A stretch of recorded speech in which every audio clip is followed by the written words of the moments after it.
What is something people avoid or think is not healthy for you, but actually is very healthy? Being alone for a while. People call it isolation, but sometimes it's healing. The difference is solitude versus isolation. Taking some time to find your peace in solitude can be great for your mental health. How much time you want or need in that space is dependent on you. Being isolated has proven negative effects on mental health. There's a reason solitary confinement is the harshest form of imprisonment. Crying. It's literally your brain's way of hitting refresh. It's quite interesting, actually. When you're crying, the body releases stress-related hormones and toxins such as cortisol through the tears. Edit, crying is not a detox. Resting. I have a lot of chronic pain and I always feel bad about how much I sleep, but it's important. It always feels worse when I ignore it. Absolutely agreed. I developed several autoimmune issues that cause low energy, fatigue, joint pain, nausea, and blacking out.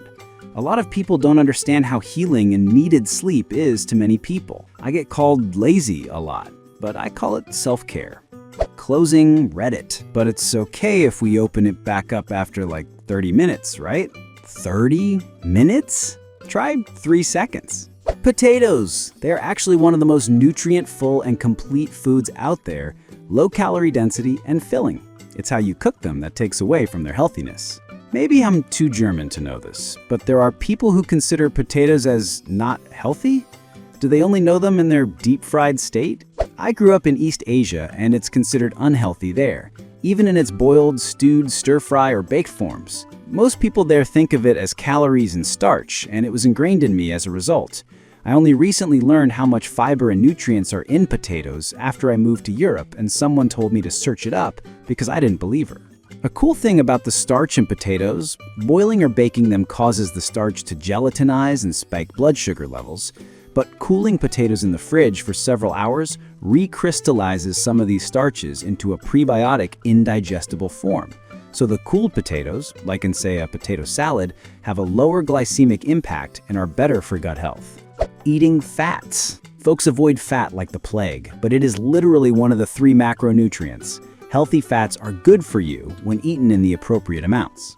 I also read something somewhere, sorry, it was a bit ago and I don't recall the source, that some believe insufficient fat in the diet is unhealthy for the brain and increases the likelihood for dementia.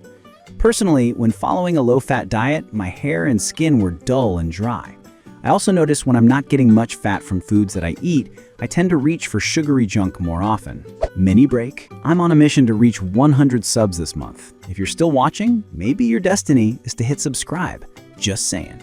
Falling asleep whenever your body needs it. So weird to me. When I'm tired and I have a place available to sleep, I sleep. Being bored. Letting your kids play safely by themselves and not with you all the time. Taking sick days, no matter how important your job is. I am a mental health therapist and work with some teens. Much of the work often involves teaching sitting with boredom because many teens experience boredom as depression. Learning it's okay to be bored is a big struggle. I'm not the above poster nor a therapist, but I have spent some time in places where you basically couldn't not be bored. Read grippy sock places. A lot of boredom now in my mind is different. And I think the key is avoiding the things that are easy distractions, phone, scrolling, music, and allowing yourself to let your mind wander. Be with your thoughts, which is hard for a lot of people. But the big key for me is once the boredom sets in, your brain wants to be active and it will start to yearn to do anything. This includes cleaning, writing, reading. Stuff that sounds boring because you've become accustomed to easy access entertainment becomes less boring as you practice real boredom. And it's helped immensely with wanting to write for me. Boredom also breeds creativity, especially for kids. When my oldest was really young, my wife and I read a whole bunch of research about how having fewer toys actually lends itself to more creative play. With screens being so ubiquitous these days, same goes for screens. They provide such easy entertainment. Sometimes it's really good for kids to shut them off and just be with their boredom. With my 2 girls, it usually doesn't take long at all for them to come up with some game original play scenario that has them far more engaged with each other and the world. Less external stimulation makes them seek it for themselves or make it for themselves. And it's really healthy to go through that process. Boredom pushes you to be creative to find ways to end the boredom. Feeling your feelings. The only way out is through. Let them in. I very much intellectualize my feelings rather than actually feeling them. I've never known how to feel them, and therapists haven't explained it to me, so I'm a little stuck. Any advice? Naming the emotion is so helpful. This has changed my relationship with feelings as well. When I'm feeling anxious or generally unwell and freaking out, to sit with myself and be like, okay, what am I feeling? Anger. Oh, okay, I'm angry. It's the first step in processing feelings I don't understand for me. Having difficult conversations and developing emotional intelligence. Psychologists estimate as much as 30% of the population is avoidant, meaning they avoid vulnerability, self-reflection, talking about feelings, taking accountability, blaming their family or partners for not being able to give them the feeling of connection and happiness that they want but don't work on internally, devaluing others' efforts, and finding flaws or things that just don't mesh well. It's fucking awful, but look at our leaders. It makes total sense. Honestly surprised it's not more than 30%. It sure feels higher than that the more you interact with people in society. Being alone. Most people run from it, but it is where you actually hear your own mind. Sun exposure in moderation. Everyone's scared of it now, but vitamin D is essential. Vitamin D is a complete misnomer to boot.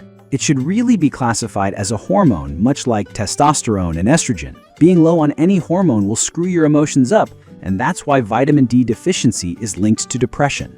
Not being in a relationship. Most people think you have to have someone, rely on each other, but then end up in the same traps they had before. Emotional baggage is a real thing. Being by yourself without a partner is quite healthy and gives you time to work on yourself. The whole "you complete me" is a bullshit movie saying. If you rely on someone else to fix your problems or complete you, the relationship is likely doomed to failure or dysfunction.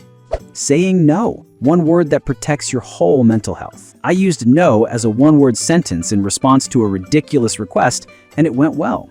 Thanks to therapy. Small friend circles.